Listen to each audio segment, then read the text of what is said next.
Salut Bissom, Sébastien du futur.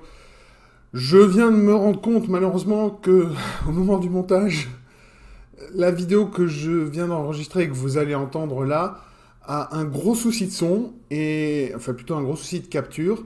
Et pour une raison que j'ignore, le son de Tan, qui était l'invité de cette séance de prédiction, n'a pas été capturé ou très très bas. Donc je vous présente mes excuses. Ça veut dire qu'il va y avoir pas mal de blanc dans les discussions, mais vu que je veux sortir cette vidéo assez vite, je vais pas avoir le temps de la monter pour enlever tous ces blancs. Donc je m'excuse. Et quand on refera une vidéo à ce sujet-là, où on refera ce format-là, je ferai beaucoup plus attention à ça. En tout cas, je présente encore une fois mes excuses, et puis je vous laisse avec le Sébastien du passé qui sera le Sébastien du présent. Enfin, vous comprenez. Allez, Bisnake, je te moule. Salut Sam, bonjour YouTube, je suis Sébastien, et aujourd'hui je vais faire une vidéo un peu différente, comme vous pouvez voir sur le titre. Vous savez bien que j'apprécie le catch, j'en ai déjà parlé. Et puis, généralement, ce qui se passe quand on arrive à l'approche de grands enfin des pay-per-view en général, les parieurs vont mettre de l'argent sur les matchs, et les autres vont faire comme ce que je vais faire moi, c'est-à-dire essayer de prédire simplement le résultat des matchs. Alors, oui, c'est un peu contre-productif d'essayer de prédire du catch, puisqu'après tout, les résultats sont scriptés et c'est tout. Mais c'est un peu rigolo d'essayer de se mettre dans la tête de ceux qui écrivent justement ces histoires pour essayer de prédire ce qui va se passer. Cet exercice, aujourd'hui, je ne le fais pas seul, je le fais avec un ami que vous avez déjà entendu sur cette chaîne, puisqu'il s'agit de Tan. Je te laisse faire un coucou. Hello. Voilà. Et en fait, ce qui s'est passé, c'est qu'on était en train d'en discuter. Et on s'est tous les deux dit, bah tiens, qu'est-ce qu'on fait, pourquoi on s'enregistrerait pas? Et ben c'est ce qu'on va faire. Donc, je vais passer là-dessus pour que vous puissiez voir les différents matchs et puis nos prédictions. Et comme ça, on pourra, si l'envie nous dit, de repasser sur nos prédictions pour les comparer aux résultats et pour se moquer de nos idioties et de notre incapacité à prédire l'issue des matchs. Voilà. Et donc, on va pouvoir tout de suite démarrer avec la nuit 1, puisque WrestleMania se fait maintenant en 2 nuits. Donc la première nuit, ce sera la nuit de samedi à dimanche. Donc la nuit, il nous reste 2 nuits, en gros. Enfin, c'est dans deux jours pour nous, à l'heure où on enregistre. Et on va attaquer avec... Alors, l'ordre de la carte n'est pas spécifiquement défini. Je les ai organisés un peu par ordre d'importance que je leur accorde ou comme je l'estime qu'ils seront sur la carte, mais il n'y a aucune assurance que ce soit dans cet ordre-là. Donc on va commencer par un tag team match, donc un match par équipe, avec d'un côté l'équipe de Rey Mysterio et Dragon Lee, contre Dominic Mysterio et Santos Escobar. Alors, je dois dire que c'est pas forcément le match qui me passionne le plus pour cette première soirée et même sur la carte en général.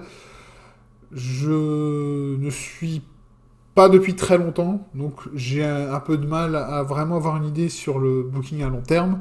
Mais au vu de ce qu'ils ont montré ces dernières semaines, moi je dirais s'il devait y avoir un vainqueur sur cette histoire, et surtout parce que ça permettrait peut-être d'ouvrir la voie sur quelque chose d'intéressant, moi je le donnerais à Dominic Mysterio et Santos Escobar. Tan, toi, tu le donnerais à qui ce match? Moi, je le donnerais. Honnêtement, moi, je miserais sur Mysterio Père et sur Dragon Lee. D'accord, je vois très bien. Moi, l'idée que j'avais un peu là derrière, c'était que justement, la blague à faire, c'est que ce match-là, pour moi, en tout cas, ne devrait pas finir l'histoire entre le père et le fils. Et ça permettrait justement de peut-être, pourquoi pas, enchaîner sur une triplette ou quelque chose comme ça. Moi, je pense que si c'est Rey Mysterio et Dragon Lee qui remportent, Mhm, vu le passif qu'il y a avec Santos Escobar et Rey Mysterio, parce qu'il a été mhm. frustré, parce que c'est lui qui lui a pris le titre et compagnie, Ouais. ça serait loin d'être fini. Et le fait que tu as le fils Mysterio qui a une rancœur envers son père, Mhm. vu qu'il a déjà battu son père une fois et que là c'est son père qui reprend la revanche. Ah, j'avais oublié qu'ils avaient déjà un match, c'est vrai. Est-ce que c'était un match à un pay-per-view? Je sais plus. Enfin, Oui, un, en plus. un En PLE. plus. Euh, C'était un PLE. Alors lequel, je ne sais plus. ouais, bon, pas important. Mais il y a déjà eu un match. Ok, ça j'avais oublié. Ou plutôt, Moi, je savais pas. Donc moi, effectivement, ça change un peu la donne. Et si tu et ça serait logique en fait de faire gagner effectivement le papa à ce moment-là. Je vais laisser mon pronostic. Mhm. Juste parce que pour contrarier, pour faire chier. Mais effectivement, je pense que je suis. Ça paraît très logique. Comme ça permet de faire là, on fait la revanche et en gros, on pourra faire la belle pour finir l'histoire une fois pour toutes. Pourquoi pas? Allons-y. Enfin, ok, très bien. Passons à la suite. Passons au match numéro 2. C'est le match féminin à 6, donc 2 équipes de 3. On a, sachant que les ceintures sont pas en jeu, on a d'un côté Jade Cargill, Bianca Belair et Naomi.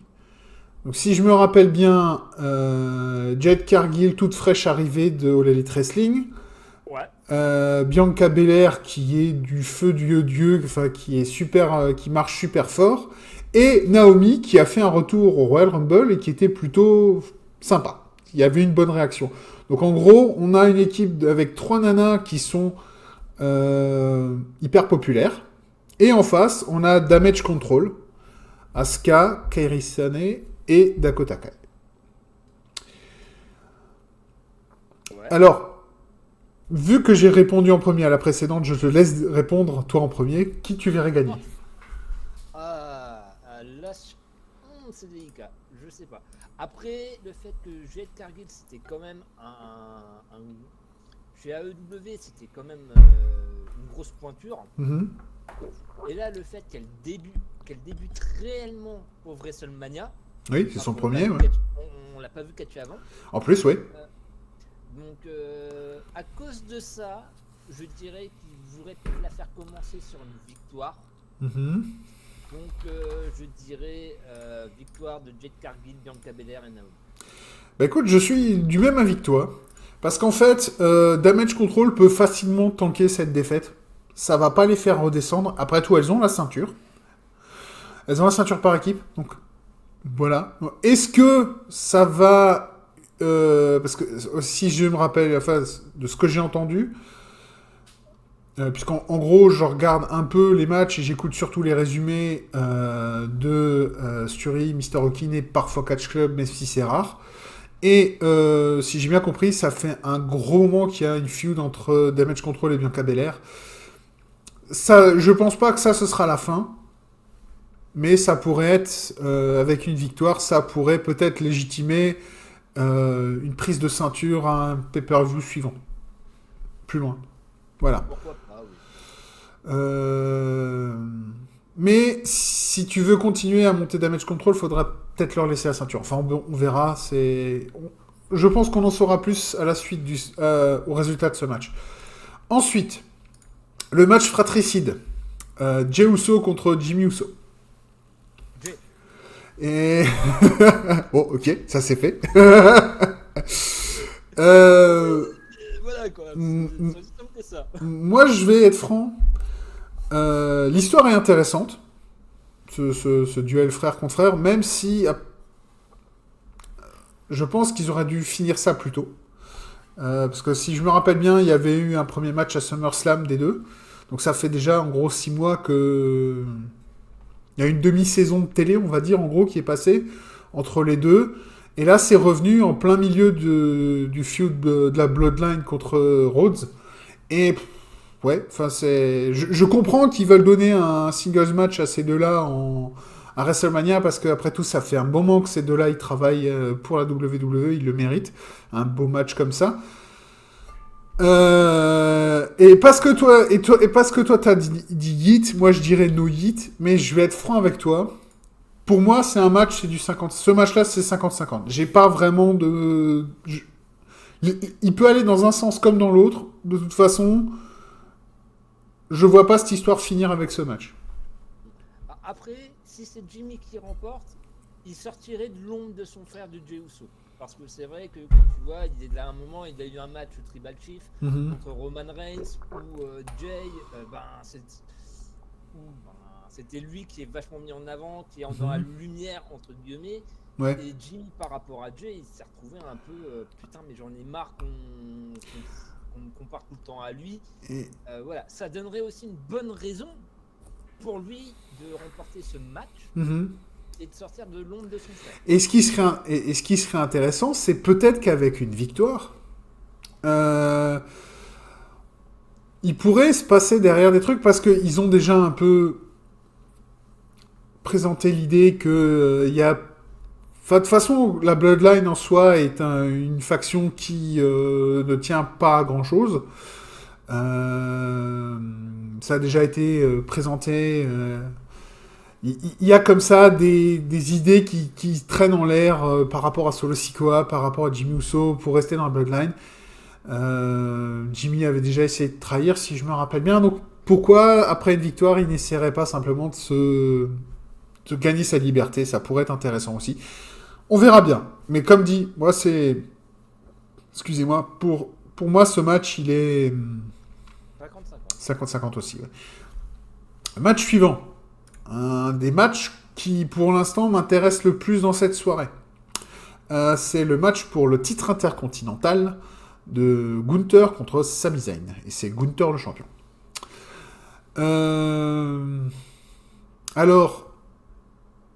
Jusqu'à au Raw qui vient de passer, pour moi, Sami Zayn, c'était une blague. Ils ont essayé de... Là, ils ont utilisé le dernier Raw en date pour essayer pour bien le construire. Et ça... Il y a quelque chose qui commence à accrocher. Est-ce que je le vois gagner? Je pense pas. Je pense pas. Je pense, pour moi, c'est Gunther qui va continuer de garder la ceinture. Et voilà, parce que vu ce que je pense qui va se passer à la nuit 2, ce serait tuer les deux règnes très longs en même temps, ce serait un peu con. Donc, moi, je vois bien Gunther garder la ceinture. Et toi, Tal? Gunther aussi. D'accord. Et ce mec, il a tellement de prestige. Il a tellement fait... il a tellement donné de valeur au titre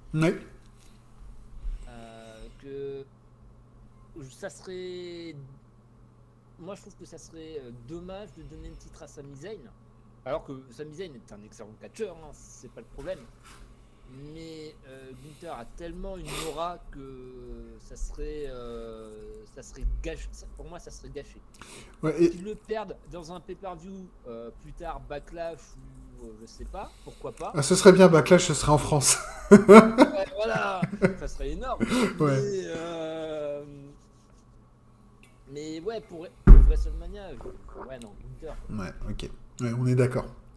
Alors, le prochain match. Alors, celui-là, c'est le match par équipe masculin, donc pour le Undisputed WWE Tag Team Championship, donc qui regroupe les ceintures Tag Team de Raw et de SmackDown, et c'est un ladder match à 6 équipes. Alors, je vais citer les 6 équipes. En premier, les champions, Judgment Day, Finn Balor et Damian Priest. En deuxième, Awesome Truth, donc c'est The Miz et R-Truth. En troisième, New Day, Kofi Kingston et Xavier Woods. En quatrième, DIY, Johnny Gargano et Tommaso Ciampa. Tiens, c'est mal écrit. C'est pas Ciampa normalement, oui.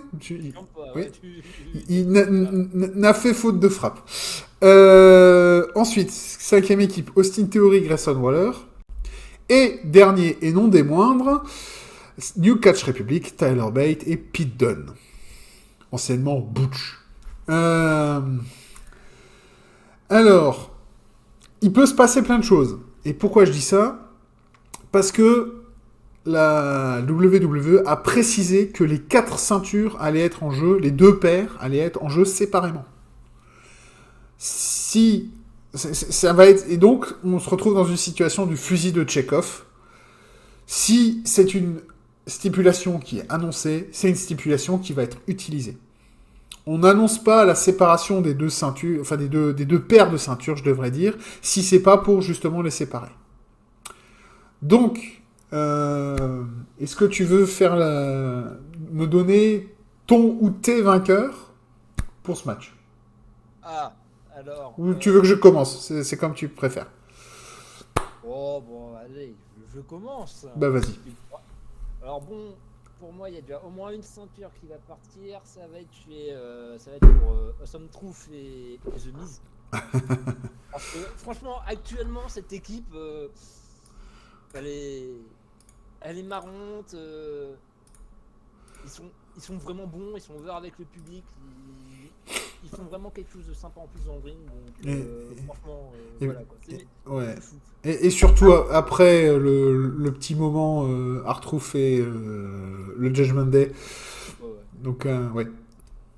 Et même quand tu as vu ce qu'a fait Miz contre Gunther pour le titre continental, ouais, voilà quoi. Tu vois, je sais pas si tu l'avais vu, mais ouais.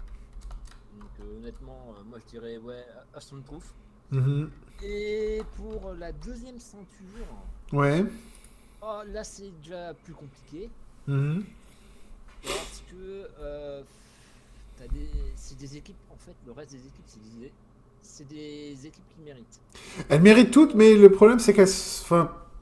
Alors, celle qui mériterait le moins pour moi, ça serait le New Day. Parce que eux, le tag team, ils en ont mangé. Oui. Donc, pour moi, c'est eux qui mériteraient le moins. Mais je mettrais une pièce... allez, je mettrais une pièce sur la team de Austin Theory et... Grayson Waller. Grayson Waller.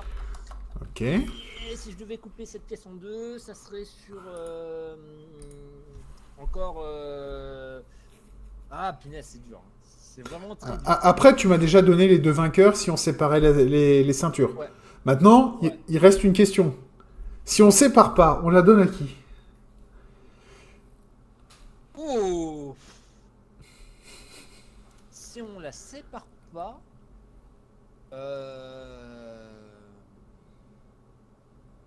alors choix surprenant. Oui. DIY. Pourquoi pas? Je vois l'idée. Après moi c'est pas moi qui vais te contredire parce que moi je les aime bien ces deux gars-là. Donc voilà. Même pas pour ça, c'est juste que si tu regardes par rapport à dans l'ensemble, ils ont le charisme, Gargano et Ciampa, et en même temps ils ont aussi la technique dans le ring. Donc ils peuvent te donner quelque chose dans le ring assez sympa quoi. Donc ouais. ça serait je pense une base solide. Et au pire, si c'est pas eux, ça serait peut-être Finn Balor ou ouais. Ben justement, on y arrive. Donc moi je vais te donner mes pronos. Alors si on sépare, alors oui, tu donnes une ceinture à Awesome Truth parce que ça va te donner un segment comique en or dans le match. Parce que faut pas oublier, hein, c'est un ladder match à 6, ça va être un gros bordel hyper violent. Si au milieu de ça, tu peux mettre, tu sais la respiration comique qui te permettra de revenir après avec des trucs encore plus violents, bah ça va bien construire le match. Donc ça pourrait être sympa. Après, si je dois donner la deuxième ceinture à quelqu'un, moi je vais faire l'inverse de toi. Mais ça c'est parce que là c'est uniquement parce que c'est une des teams que moi j'ai adoré, parce que je les ai découverts, ils étaient à NXT. C'est DIY. Moi, je donnerais l'autre. Qu'est-ce que je fais? Je donnerais l'autre à DIY. Et par contre, si on ne sépare pas, je verrais bien de la garder chez Judgment Day. Pourquoi? Parce que l'idée, c'est que je sais pas si tu as vu, et bon, c'est un peu visible, il y a toujours... ça n'a jamais été une stable, un groupe, une faction très unie, le Judgment Day. Hein. Et, non, et surtout, avec le temps, là, ils ont tous gagné en individualité. Et donc, justement, leur garder la ceinture, ça permettrait de continuer à travailler ça et amener vers... amener vers, à un moment, la séparation du groupe. Parce que, en fait, quand tu vois le groupe, il y a qui? Il y a Finn Balor, Damien Priest, Rhea Ripley et Dominic Mysterio. Tu as oublié encore. Et Ouais, McDonough. ouais, JD McDonough. JD McDonough. Ouais. Effectivement.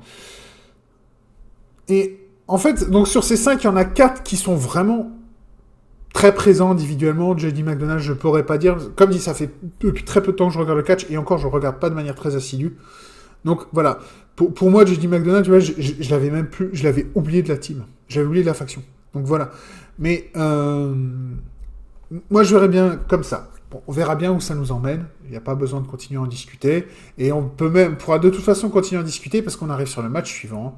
Le match féminin. Rhea Ripley, la championne, contre Becky Lynch. Alors là...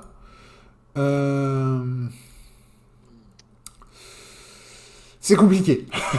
Ah oui, clairement. C'est compliqué. Pour moi, ça peut aller dans tous les sens, celui-là. Il y a... en plus, ils ont monté ça vraiment, ça va être un gros fight. Et ça m'étonnerait pas qu'elle s'envoie quelques grosses patates dans la tête, parce que vu comment ils ont essayé de monter ça comme une montée en animosité entre les deux, ça va être, il va y avoir des étincelles à ce match, et sachant que c'est un match normal, hein. C'est un match solo standard. J'ai vraiment du mal sur celui-là. Mais je devrais dire, parce que pour le moment, j'ai quand même fait beaucoup gagner les heals, moi, sur ma soirée. Je vais le donner à Becky. Pourquoi ? À cause du match suivant. À mon avis, de toute façon, hein, ce match-là, c'est à mon avis le match avant le main event de la soirée. Il n'y a pas à discuter. Surtout que c'est les deux monstres. Et ça va être un super fight. Et à mon avis, c'est pas le dernier. Alors, moi je dis, c'est Mamie qui garde la ceinture. Ok, ça se tient. En fait, pour moi, Becky est tellement over qu'elle a pas besoin de ceinture. C'est vrai aussi. Et du coup, le fait c'est que Mamie, elle garde la ceinture, ça l'impose. Oui. Ça l'impose encore plus. Pour moi, Mamie, c'est l'équivalent de Gunther version féminin. Donc, Bah, ça fait, je crois que j'ai vu passer ça sur je sais plus si c'était, enfin sur un réseau social. Elle vient de fêter son 1 an de règne. ouais. Mamie. Ok, bah voilà. Et on arrive excusez-moi, au main event de la première soirée, à savoir un match par équipe. Seth Rollins et Cody Rhodes contre Roman Reigns et The Rock. Sachant que si Roman Reigns et The Rock gagnent, ça ajoute une stipulation pour le match, le main event de la soirée 2, à savoir Reigns contre Rhodes. Et ça devient un match sans disqualification, en gros. Il l'appelle le Bloodline Rules, mais en gros, c'est un match sans disqualification. Donc, pareil, pour moi, c'est une histoire de fusil de Chekhov. Si on annonce une règle comme ça, généralement, c'est pour qu'on l'applique. Donc, moi, je vois bien gagner Reigns et The Rock, même si Sébastien, là, moi, j'aimerais vraiment, mais de tout mon cœur, que à ce match-là, ce soit Seth Rollins et Cody Rhodes qui l'emportent. Parce que même si The Rock est un très bon heel dans cette histoire, j'en ai juste rien à branler. Mais rien du tout. Et à chaque fois qu'il apparaît à l'écran, je baille. J'en ai rien à faire. Ce mec n'a rien à faire là, qui retourne à Hollywood. C'est même pas une question de... pour moi, bon, il n'est pas encore au niveau de X-Pac Hit, mais clairement... Pourquoi on fait revenir ce mec-là quand Rhodes Reigns, c'est un match en or déjà tout seul. Et ils vont pouvoir faire un super match le lendemain, quoi. Mais bon, voilà. Et toi, qui est-ce que tu vois gagner ce match? Alors, d'un point de vue scénario, je dirais que si Roman Reigns et The Rock gagnent, donc ça veut dire que, comme tu dis, c'est un ODQ, donc ça veut dire que toute la famille peut débarquer. Mhm. Et va débarquer. Et du coup, ça rendrait le fait que le côté de l'adversité, Roman Reigns, enfin Cody Rhodes, pardon, versus The World, C'est un peu ça, ouais. Cody Rhodes versus The World, ben, ça serait plus que mieux s'il le remporterait. Mhm. Après, si Seth Rollins et Cody Rhodes battent Roman Reigns et The Rock, Mhm. on est sûr d'avoir un match clean qui va se passer entre le chef tribal et Cody. Alors, C'est-à-dire, quand je parle de match clean, pas d'aide de la Bloodline. justement, c'est ça que je vois. C'est même si Seth et Cody gagnent ce premier match, il y aura, je pense qu'il y aura il y aura au moins une ou deux tentatives de venir en aide. Polyman, ouais. Pas forcément, ce serait pourquoi pas Polyman, puisqu'il l'a dit, je suis complètement inoffensif. Ça pourrait être sympa de profiter qu'il essaie de passer quelque chose, une arme, quelque chose pour Roman Reigns. Ça pourrait être sympa. Mais donc, il y aura quand même des possibilités, même si le match est clean, je veux dire. Mais effectivement, enfin, oui. Et donc, tu t'as pas dit qui est-ce que, enfin, lequel des deux tu vas gagner alors? Alors moi, du coup, tu sais quoi, je vais faire le contraire de toi. Je vais voter cette Rollins et Cody. Eh ben, allons-y. Comme ça, au moins un de nous deux aura raison. Très bien. Eh ben, ça conclut la première nuit. Et donc, on va tout de suite pouvoir passer à la nuit 2. La nuit 2, on va commencer tout de suite par un match solo, puisque c'est LA Knight, contre AJ Styles. Je dois dire que cette rivalité-là, j'accroche pas trop. Alors, les deux catcheurs qui sont dedans sont de très très bons catcheurs. J'adore AJ Styles. Et LA Knight est très sympa aussi.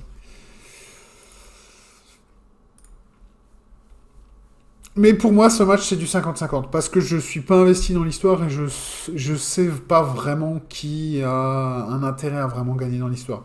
Est-ce que toi, tu as une idée précise ou pour toi aussi, c'est du 50-50? Je dirais que pour moi, c'est du 50-50, mais vu la popularité de LA Knight, bah ça sera LA Knight. Tellement over avec le public. Ouais.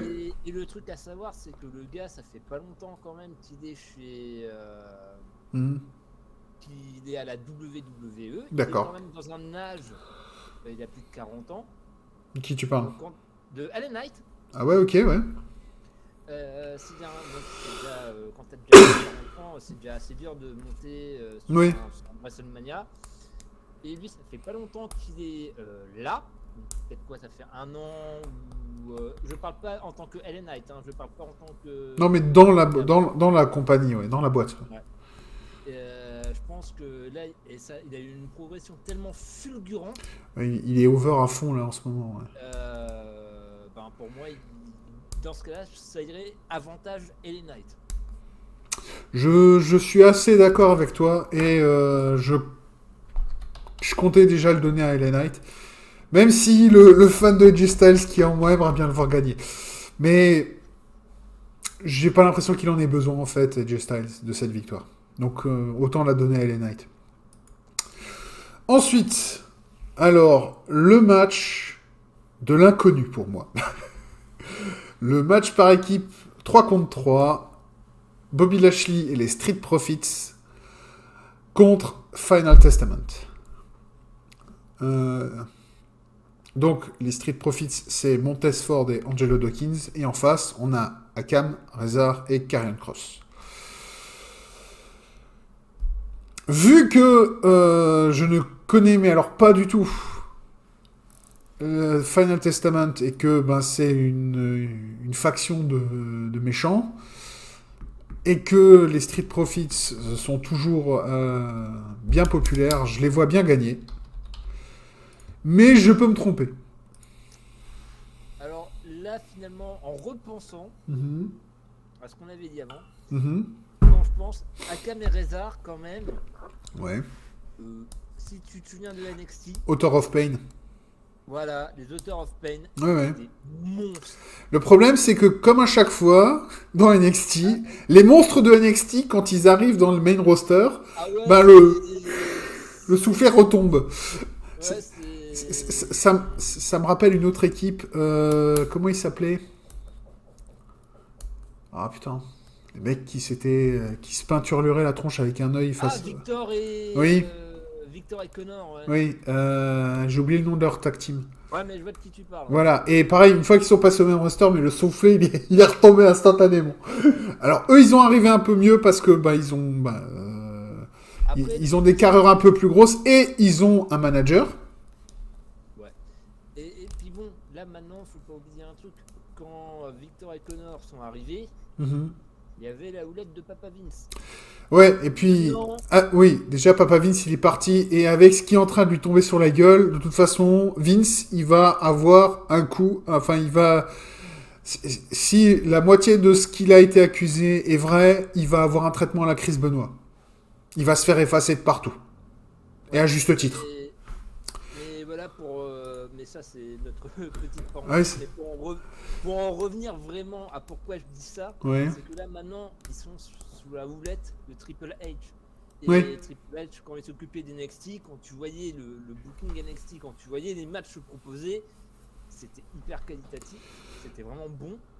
Et là, je pense que Karrion Kross et Hakim et Rezar, je pense que ça ferait une bonne surprise pour... Ah, ce serait une surprise, oui. Ça serait une bonne surprise. Et d'un côté, à un moment, les fêtes, pour moi, quand tu vois les Street Profits et Bobby Lashley, ils ont une certaine popularité. Et ça permettrait de faire reconnaître des mecs comme Akam et Rezar. Je comprends. Moi, je pense que ça serait Akam et Rezar. Enfin, Final Testament. Et puis, Karrion Kross, ça le permettrait un peu de lui redonner un coup de boost. Ouais, parce que le pauvre, il était en perte de vitesse et il a toujours été un peu mal utilisé, tu vois. D'accord. Peut-être que là, ça le permettrait de remonter la pente. Pourquoi pas. Ouais, très bien. Et ben, sur ce, passons à la suite. Ça aussi, c'est un gros match. Ça va probablement être un gros banger. Puisque c'est le match féminin, l'autre ceinture. Puisque c'est Io Sky contre Bayley. Et là, je sais ce que tu vas répondre. Ouais, mais même si j'adore la personne qui tient la ceinture actuellement, je l'adore. Elle est vraiment excellente. Mais là, c'est vu ce qui se passe, ça peut être que Bayley. Je comprends l'idée. Et c'est, elle est aussi dans Damage Control, on est bien d'accord, Io Sky. Oui, tout à fait. Ouais. Attends, je sais plus, c'était qui avait la ceinture. Je sais plus, la double ceinture, c'était... Attends, on peut remonter, on peut aller voir ça tout de suite. Je sais pas si tu vois l'image. Ah, c'est Kairi Sane et Asuka. Voilà. Donc, revenons là.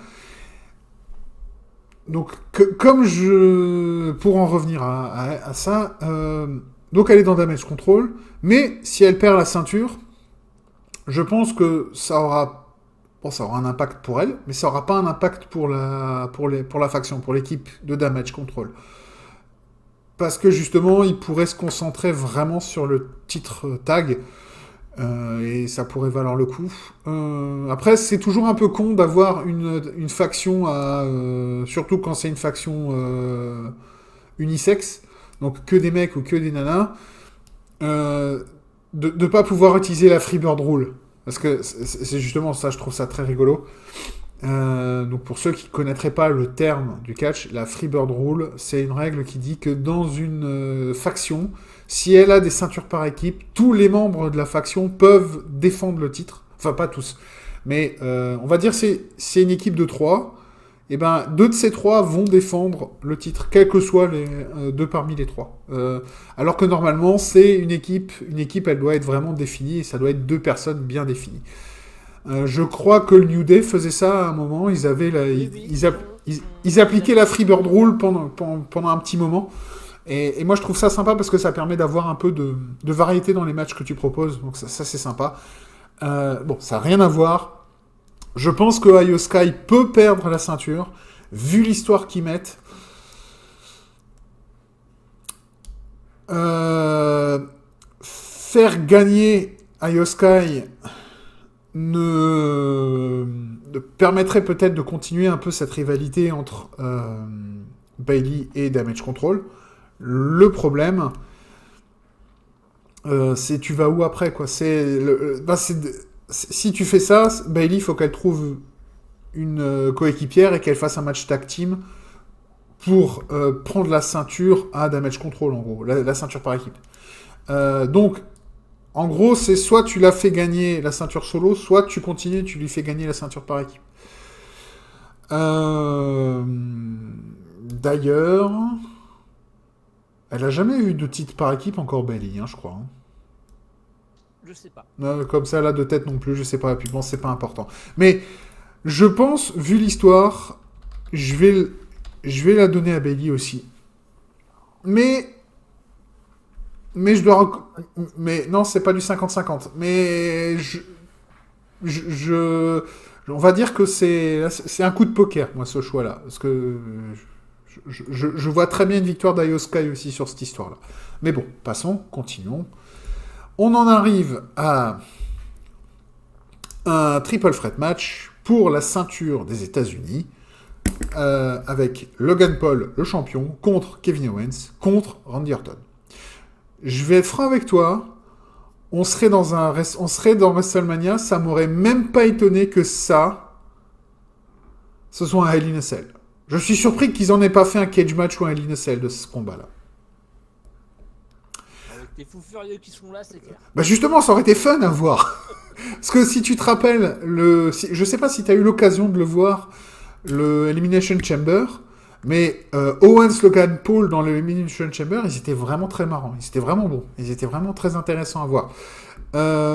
Donc les remettre tous les deux avec Randy Orton au milieu, ça aurait pu donner un truc sympa. Là, perso, pour moi, Logan Paul, il ressort avec la ceinture. Il va profiter d'une embrouille entre les deux autres pour prendre une victoire. Et comme ils seront... genre, il fera un schoolboy, enfin un petit paquet. Et comme ça, Kevin Owens et Randy Orton, ils seront protégés aussi. Et voilà. Mais... moi, je vois ça comme fin. Qu'est-ce que toi, t'en dis ? Logan Paul, pareil. Ok. Pour moi, il n'y a pas photo. C'est un mec qui vient de YouTube. Il a tellement de popularité. En plus, sur le ring, quand on l'a vu ce qu'il fait sur le ring, il est vraiment bon. Mm-hmm. Il est bon micro. Mm-hmm. Déjà qu'ils ont cédé le titre champion américain. Ouais. Enfin, États-Unis, ouais. États-Unis, voilà.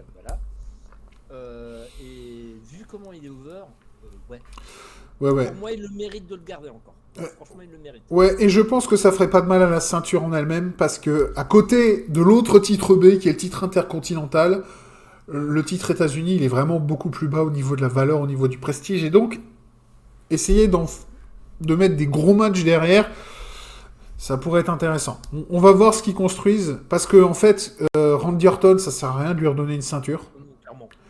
Kevin Owens, j'aurais rien contre, parce que j'aime bien le bonhomme, mais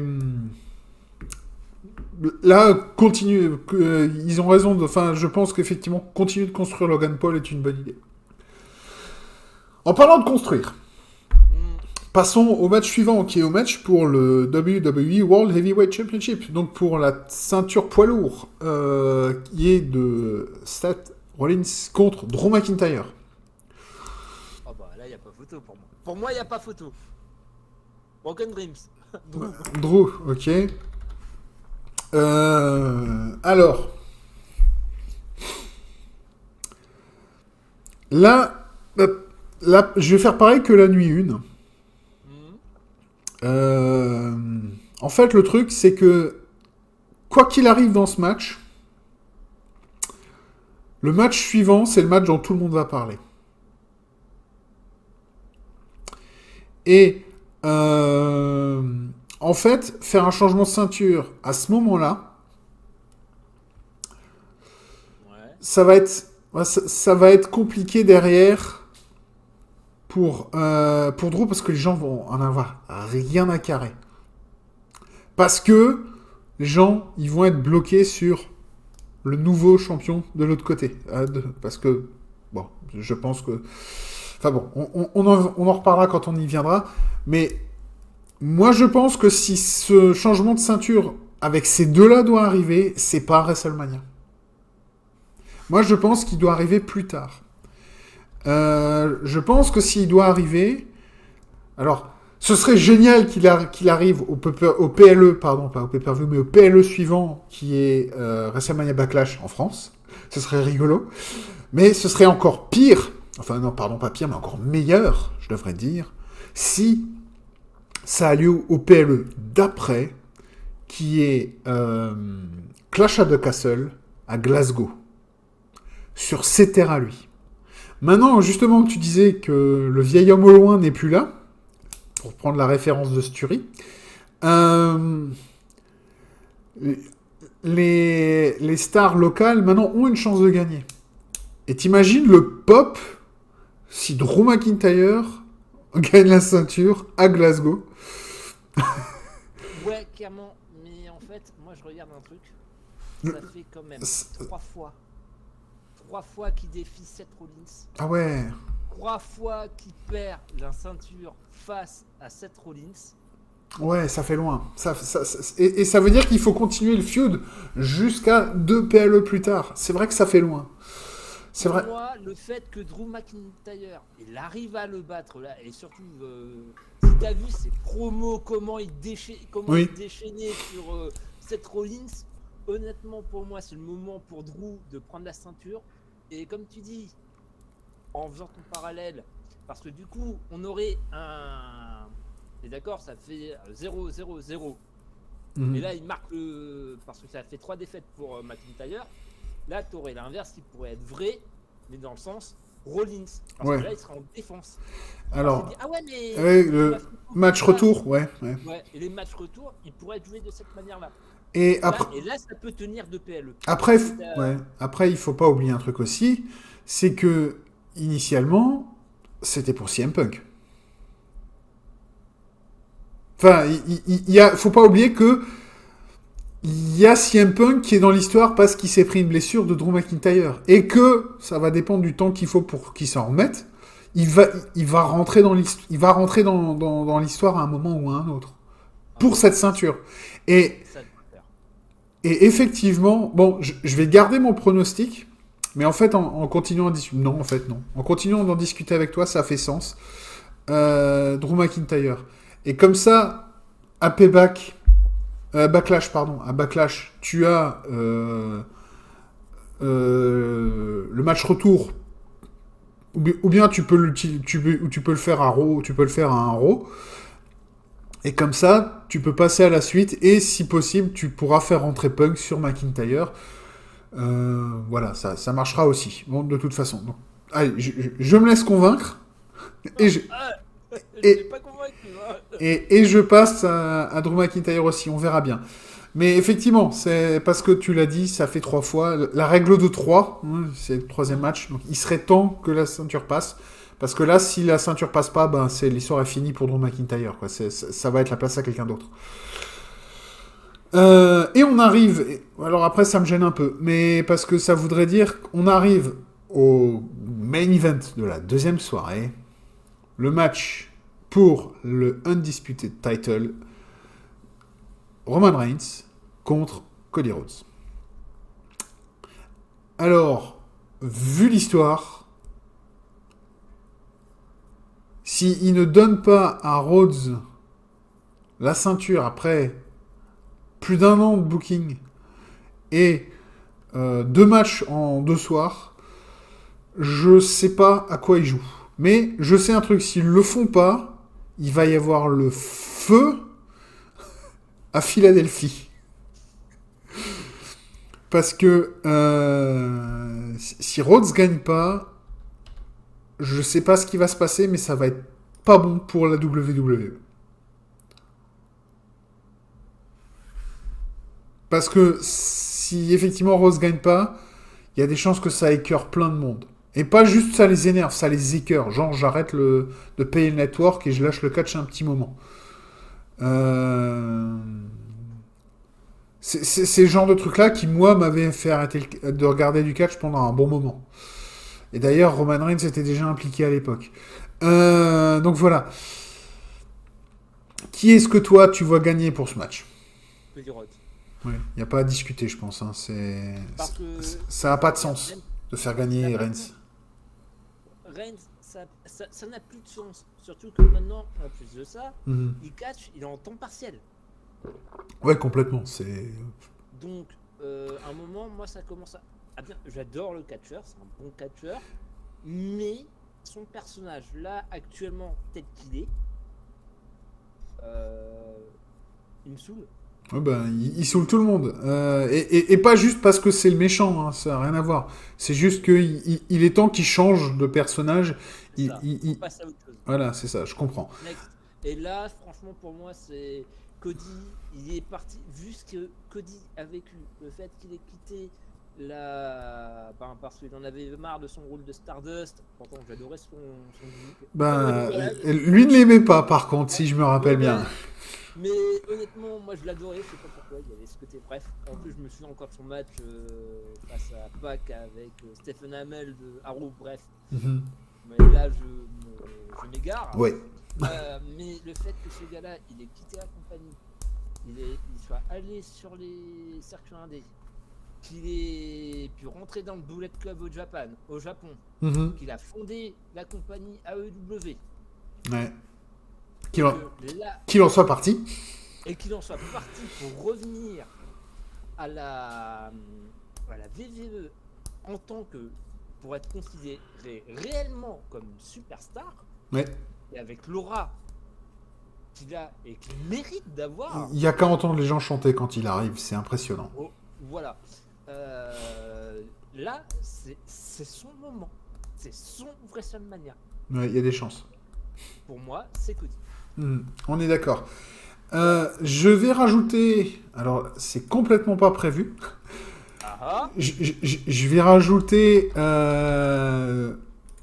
une nouvelle slide que j'appelle Autre Paris. Et j'ai 3 questions à te poser.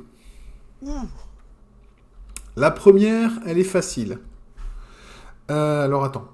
J'ai 3 questions. Bordel. Insérer un tableau de 3 par 3. Alors, on va le faire un peu à la barbare, mais c'est pas grave. Hop, voilà. La première question que j'ai à te poser. Ouais.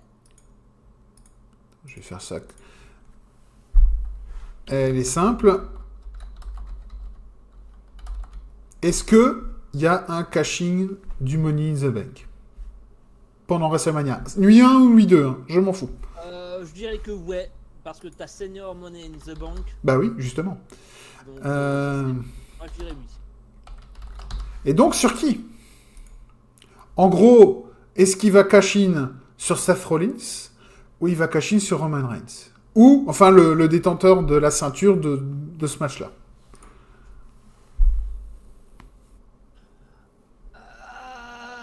Ou bien, est-ce qu'il vise un titre B? Est-ce qu'il vise le USA? Est-ce qu'il vise l'Intercontinental? Pour moi, l'Intercontinental aurait peut-être plus de chance, plus de symbolique. Partir sur un... Ah bah attends, tu piques le titre à Gunther. Oui, bah justement, ça fera un beau match. Donc, toi, tu le verrais sur l'Intercontinental? Ouais, parce que, je veux dire, tu mets tu fais un cash-in sur Reigns, Rod, là, oui, non. pas la peine. Non, tu fais ça, tu fous le feu. Hein. Non, tu le fais pas. Tu le fais sur Rollins ou McIntyre? Non. Non, clairement pas. Ouais, tu peux pas. Tu peux pas. Le match est tellement dantesque. Viens pas gâcher ça avec.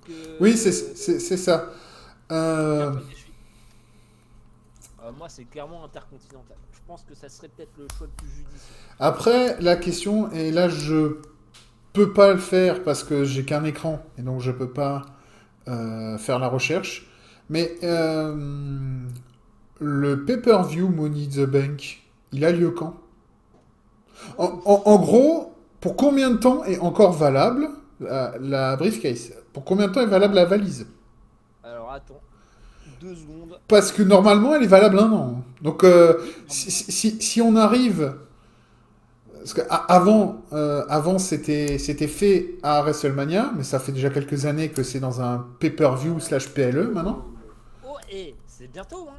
Ah bon? C'est bientôt le Money in the Bank. C'est quand? Le... Le 6 juillet. Ah, c'est avant ou après SummerSlam, quoi, alors. C'est...